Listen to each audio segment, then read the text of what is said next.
Die minister van elektrisiteit, Gosienso Ramagopa, verwag laer breedkragfases die week te midde van 'n toename in opwekkingsvermoë. Kollig weer op onopgeloste moorde en paroolstelsel met sogenaamde stasiemoordenaar wat op parool vrygelaat gaan word. En die ontslape prinses Diana se gewilde swart skaaptrui maak weer sy opwagting, die keer by 'n veiling.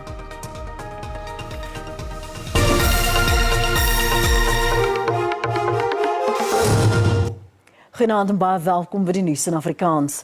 Die minister van elektrisiteit, Gosienso Ramagopa, sê beurtkragfase sal gedurende die week verlaag word te midde van 'n toename in opwekkingsvermoë. Hy sê fase 6 is vroeër ingestel na 'n toename in vraag weens die koue weer. Die aanbod na krag was beperk weens eenhede wat onklaar geraak het. Ramagopa sê die diesel by Eskom se gasturbines het intussen ook opgeraak, maar hulle maak werk daarvan. Na verwagting sal verskeie opwekkingseenhede binnekort weer krag tot die netwerk lewer wat tot laer beurtkragfase sal lei. We're able to recover those resources, both the diesel and the water, and we have returned some of those units, and that's why we're at lower stages of load shedding. We're anticipating that in the next 3 days we'll return an additional 5,000 megawatts of units into operation, and that gets out of this situation of higher stages of load shedding. Eskom sê voorvalle van vandalisme en diefstal het merkbaar afgeneem nadat die weermag by sy kragstasies ontplooi is. Sedert begin April is 497 sake by die polisie aangemeld, 466 gevalle word ondersoek en 44 inhegtenisnemings is gemaak. As Eskom, I think we've seen a good or benefit for them being there. As I'm not sure if you would know that the last, in fact, sabotage report, sabotage incident that was reported was in February. So obviously, right now we are experiencing petty crime. Then there were cable is stolen. In the last, from the 12th up until the 16th, there's about 3 cable theft incidents that were reported. But obviously, with the SANDF being there, we managed to arrest those perpetrators. Die kragverskaffer sê beurtkrag sal van môreoggend om 5:00 tussen fase 1 en 3 wissel, te midde van 6 opwekkingseenhede wat weer krag sal lewer. Die Gautengse Hooggeregshof in Johannesburg het die ANC se Ekurhuleni-konferensie wat in Mei 2022 by die Indaba Hotel in Fourways Johannesburg gehou is, tersyde gestel. Dit sluit alle besluite, resolusies en verkiesingsuitslae in wat uit die konferensie spruit. Die streek was getuister deur gewelddadige ontwrigtings en dispute wat gelei het dat die Ekurhuleni-konferensie met voorlopige resultate afgesluit is. 'n Paar takke wat dispute aangeteken het, se stemme was in kwarantyne geplaas. Die hof het bevind dat die kwarantyne van stemme onbillik was en nie rasioneel beskou kon word as 'n wettige oplossing vir die geaffekteerde takke nie. Die hof kon ook nie bevind dat die prosesse wat gelei het tot, tydens en na die konferensie in ooreenstemming was met die ANC en die land se grondwet of die verkiesingsriglyne nie. Die Azanian People's Organisation en die Pan-Africanist Congress of Azania gaan saamwerk in die opkomende nasionale verkiesings volgende jaar. Die twee afrosentriese partye het 'n beroep gedoen op ander organisasies wat hulle ideale deel om by hulle aan te sluit in die stryd vir swart Afrikane. PAC en AZAPO het oor die naweek 'n gesamentlike verkiesingsberaad gehou om hulle verkiesingsstrategieë uit te werk. Die twee partye het sowat 2 jaar gelede 'n samewerkingsooreenkoms onderteken. AZAPO and PAC resolved and gave effect to jointly commemorating the deaths of Sobukwe and Biko together, the fathers of Pan-Africanism and Black consciousness in Azania. We also commemorated together the epoch-changing moments in the history of our liberation struggle, the Sharpeville massacre and June 16 uprisings, as well as the Africa Liberation Day. More than a year later, AZAPO and PAC came together and convened an election summit in Johannesburg to review the cooperation agreement between them and enhanced it to ensure the two organizations continue their commitment to working together towards unseating the ANC government from power through the 2024 national and provincial election. We started off last year in February by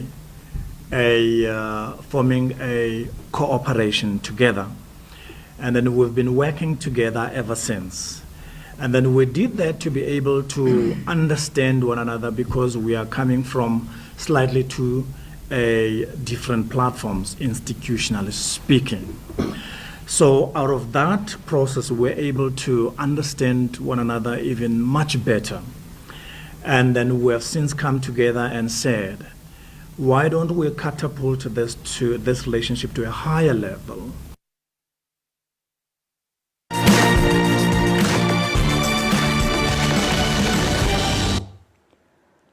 Een Russiese paartjie is dood en hul 14-jarige dogter is beseer na 'n ontploffing op die Krimbrug tussen Rusland en die Krimskiereiland. Die gesin was onderweg na 'n vakansie aan die kus van die Swartsee. Die brug is 'n belangrike toegangspunt vir Russiese soldate wat aan die oorlog in Oekraïne veg. Rusland het die Krimgebied in 2014 geannekseer. Dit is nog nie duidelik wie vir die ontploffing verantwoordelik is nie. Russiese staatsmedia gee Oekraïne die skuld, terwyl Oekraïne sê Rusland skep voorvalle om reaksie te ontlok.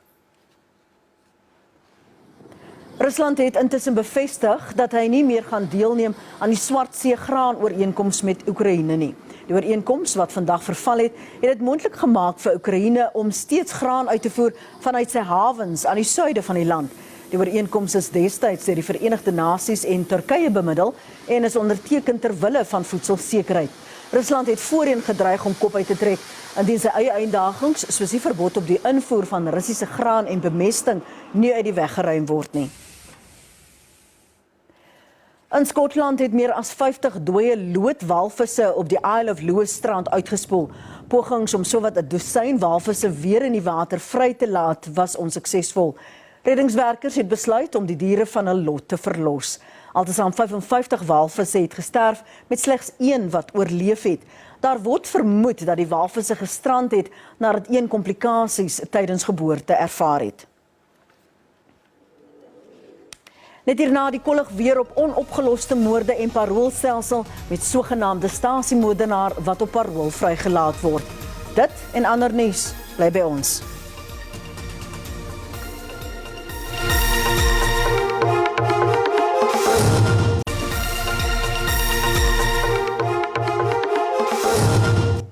Ons gaan voort. Die Senzo-Mayiwa's moordverhoor het 'n nuwe regter aan die stuur, regter Ratta Mogotleng. Die nuwe regter het bevestig dat die verhoor van nuuts af sal begin. Al die getuies wat aan die vorige verhoor aangehoor is dus nietig verklaar. 5 man staan tereg vir die moord op die Bafana doelwagter in 2014. Mogotleng het regspanne slegs tot vandag kans gegee om 'n voorverhoor konferensie te hou om alle sake uit te stryk. The evidence which was led in the previous trial here, it's a nullity. The court will postpone this matter to tomorrow at 10.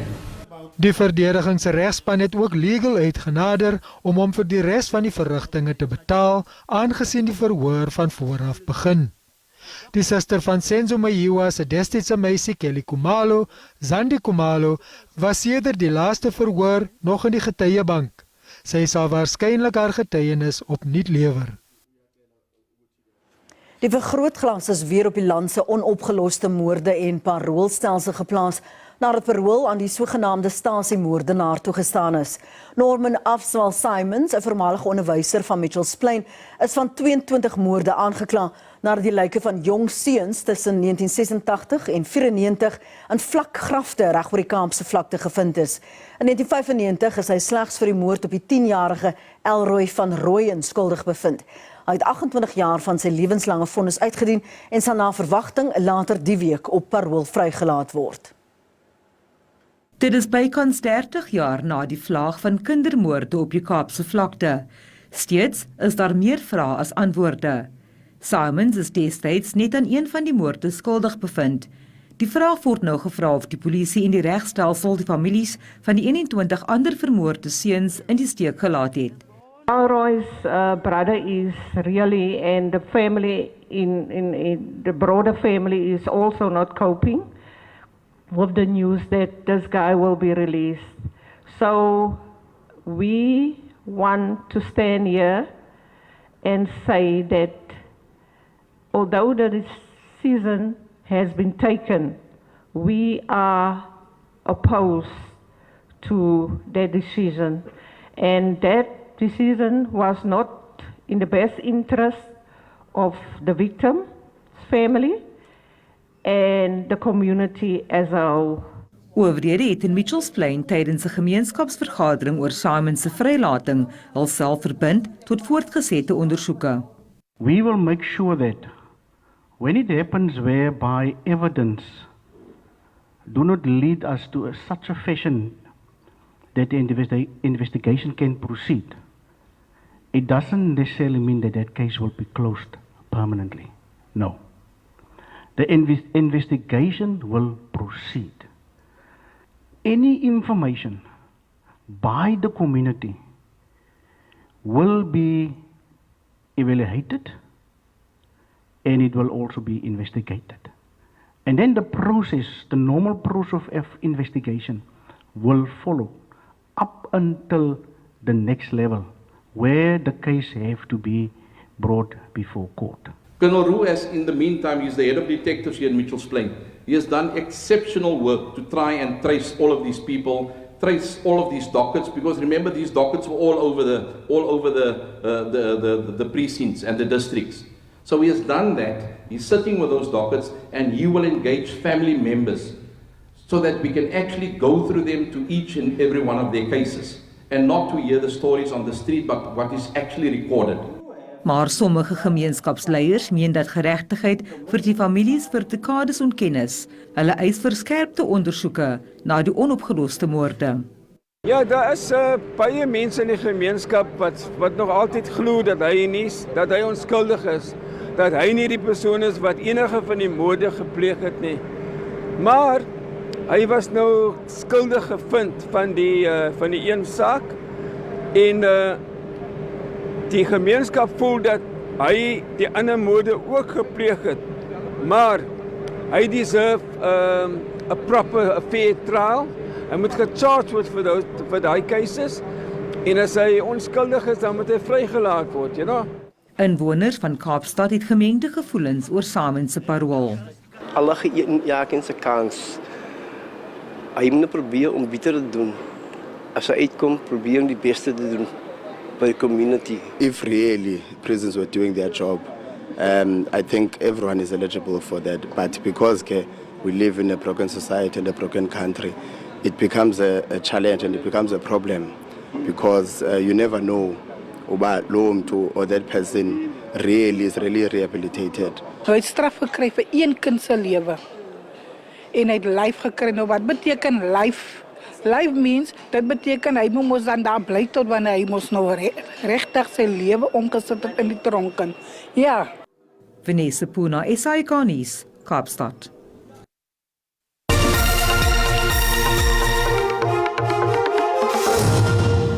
Het was nie 'n goeie dag vir die markte nie. Hier is 'n oorsig van wat gebeur het.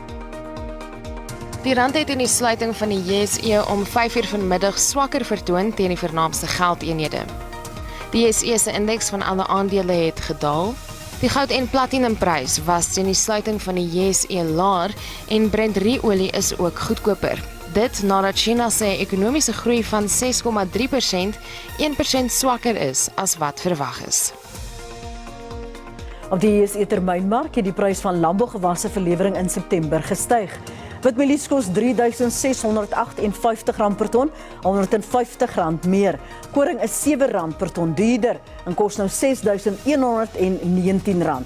Die prys van sonneblom het gestyg met R11 per ton tot R9.291 per ton. En die prys van soja het met R250 tot R8.667 per ton.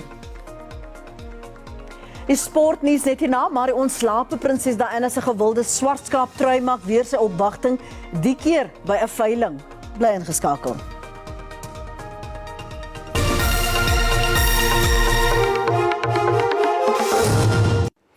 En net voor ons groet vanaand, een van wyle prinses Diana se gunsteling truie gaan volgende maand opgeveil word deur die agentskap SABC. Die swartskaap trui het sy eerste verskyning gemaak in 1981, toe sy pas verloof geraak het aan koning Charles, toe nog 'n prins. Die trui was onmiddellik 'n treffer. Diana het dit na een van koning Charles se polo-wedstryde toe aangetrek en die volgende dag was dit op elke koerant voorblad. Die maatskappy Warm and Wonderful was nie bewus daarvan dat die prinses dit gekoop het nie en het oornag 'n moet-hê handelsmerk geword. Diana het weer dieselfde patroon gedra in 1983, maar dit was 'n ander trui. In 1981, soon after she was photographed wearing the sweater, Buckingham Palace sent Sally and Joanna, the founders of Warm and Wonderful, a letter saying that the sweater had been damaged on the wrist and if they could repair it and or replacement because she really loved this sweater. So in March of this year, Joanna was looking for patterns in her attic and she came across a small white box, and in the box was the sweater that they had just, back in the 1980s, their brand was blowing up. They just assumed that the sweater maybe got sent to another buyer. They thought it had gotten repaired, but it actually had just been forgotten in this box for 40 years. Die kledingstuk gaan na verwagting verkoop word vir tussen 950.000 en 1,6 miljoen rand. Ten minste sal hulle warm bly. Ons moet groet, baie dankie vir die saamkyk. Tot môre aan dan. Totsiens.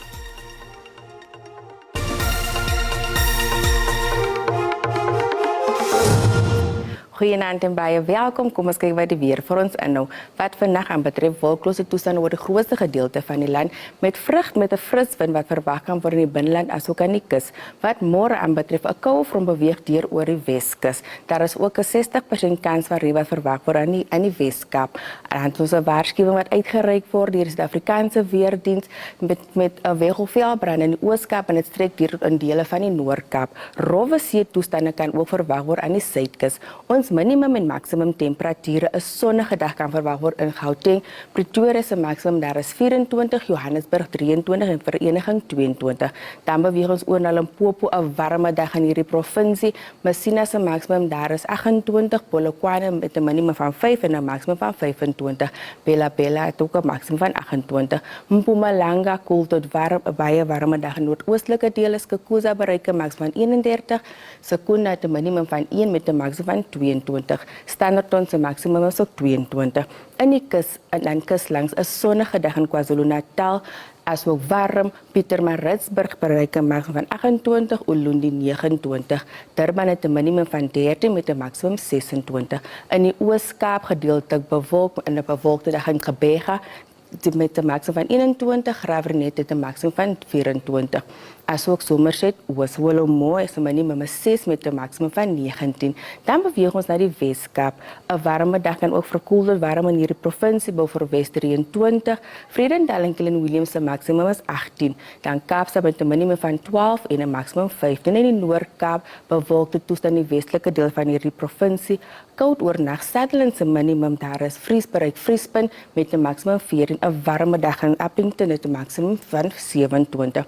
Dan terug na die binneland in die Vrystaat, 'n mooi koel tot warme dag in hierdie provinsie, asook mooi weer. Wepener en Bloemfontein se maksimum is 22, voor die Smit 2 en 'n koue nag kan verwag word in die provinsie. Dan laastens Noordwes, 'n koel tot warme dag kan verwag word. Mahikeng se maksimum is 25, asook Bloemhof. Taung se minimum is 3 met 'n maksimum van 25. Dit is nou al van ons hier by die weersentrum. Geniet die aand.